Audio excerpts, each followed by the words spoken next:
Hello बच्चों, welcome to chemistry by RS. Ma'am. तो चलो आज हम लोग एक क्वेश्चन देखते हैं। The question is what is mass of following. अब पहले एक बार क्वेश्चन देख लेते हैं। Okay, what is the question. किनका किनका मास बताना है भाई। 1 atom of oxygen in u के यूनिट में, यूनिफाइड मास के यूनिट में इस क्वेश्चन को बताना है।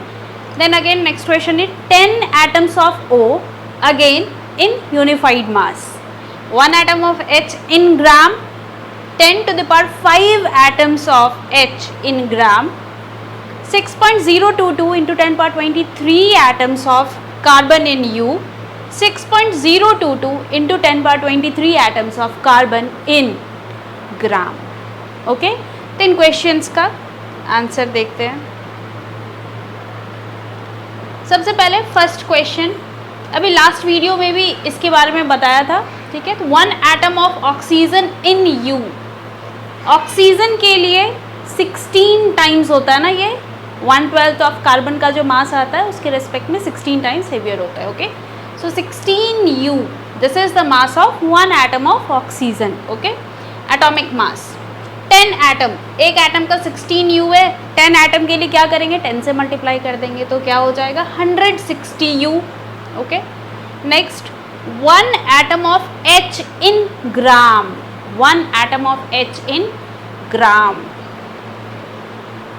एक इंटरेस्टिंग पॉइंट, 1 यू, अगर आपको ध्यान हो 1 यू का वैल्यू ग्राम में होता है 1.66 इंटू 10 पावर -24 ग्राम।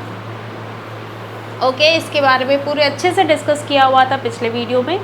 अगर आपको इससे रिलेटेड कुछ इन्फॉर्मेशन चाहिए तो आप उस वीडियो को देख सकते हैं। ओके, लिंक आपको डिस्क्रिप्शन बॉक्स में मिल जाएगा। ओके ओके, आगे बढ़ते हैं हम लोग। 1 एटम ऑफ H का अभी हमें क्या चाहिए, एटॉमिक मास चाहिए, लेकिन वो कौन से यूनिट में, ग्राम में चाहिए। ओके, अगर U में होता तो भाई एटॉमिक मास हाइड्रोजन का 1 होता है, तो 1 U should be the answer. Okay, लेकिन हमें ये U में नहीं चाहिए, हमें कौन से यूनिट में चाहिए भाई, ग्राम में चाहिए। तो इसको कन्वर्ट कर लेते हैं। ओके, तो ग्राम में कन्वर्ट करने के लिए क्या करेंगे, 1 U का मतलब होता है इतना ग्राम, तो लिख लेते हैं 1.66 into 10 power -24 gram. This will be your answer. Okay, next question, 10 power 5 atoms of hydrogen in gram. तो कितना हो जाना चाहिए, 10 पावर 5 यू, इतने एटम्स हैं। अगेन यू को कन्वर्ट करने के लिए इस नंबर से मल्टीप्लाई कर दो तो आपका आंसर आपके सामने आ जाएगा 1.66 into 10 power -24 plus 5 10 power -19। This will be your answer. Okay, next question में आगे बढ़ते हैं। 6.022 into 10 power 23 atoms of carbon, you में आंसर चाहिए। एक कार्बन एटम का मास यू में होता है 12 यू। ओके, तो 6.022 इंटू 10 पावर 23 एटम्स अगर रहेंगे कार्बन के तो यही वैल्यू हो जाएगा। Okay, this will be the answer. Okay, next question में आगे बढ़ते हैं। 6.022 into 10 power 23 atoms of carbon in gram. Okay, तो ये रहा यू में इसका वैल्यू। अब हमें किस में चाहिए, ग्राम में।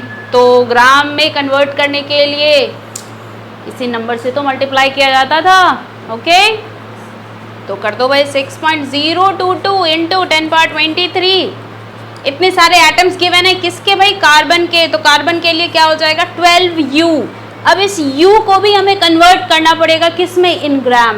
तो 1 U में 1.66 इंटू 10 पावर -24 ग्राम। तो एक लाइन और यूज़ कर लेते हैं, 6.022 into 10 power 23 multiplied by 12 into 1.66 into 10 power -24 gram. This will be your answer. Okay, अब आप कैलकुलेट कर लेना इस वैल्यू को। जब आप कैलकुलेट करोगे तो ये 1 के इक्वल आ जाएगा, अप्रॉक्सीमेटली 1 के इक्वल आ जाएगा। तो ओवरऑल इसका आंसर हो जाएगा 12 ग्राम, 12 ग्राम। ओके, अब देखो एक इंटरेस्टिंग चीज़, ये जो 12 ग्राम होता है, अगर आप कहीं देखोगे मोलर मास, तो कार्बन का मोलर मास हमेशा ही लिखा होता है 12 ग्राम पर मोल।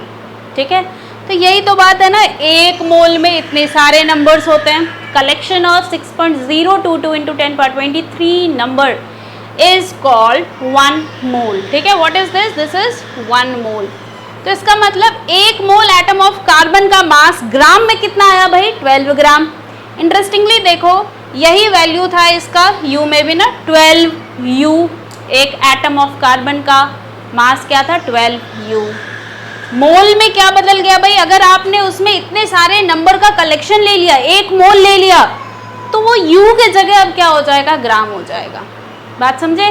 ठीक है, दैट इज वाई ये कई बार सीधे सीधे 12 ग्राम ना लिख के क्या लिखा रहेगा मोलर मास के लिए? 12 ग्राम पर मोल, बिकॉज ये इंडिकेट कर रहा है कि 12 ग्राम कार्बन का मास तभी होगा जब आपने collection of 6.022 into 10^23 atoms of carbon ले रखा होगा। ओके, चलो आगे की जानकारी नेक्स्ट वीडियो में। Thank you.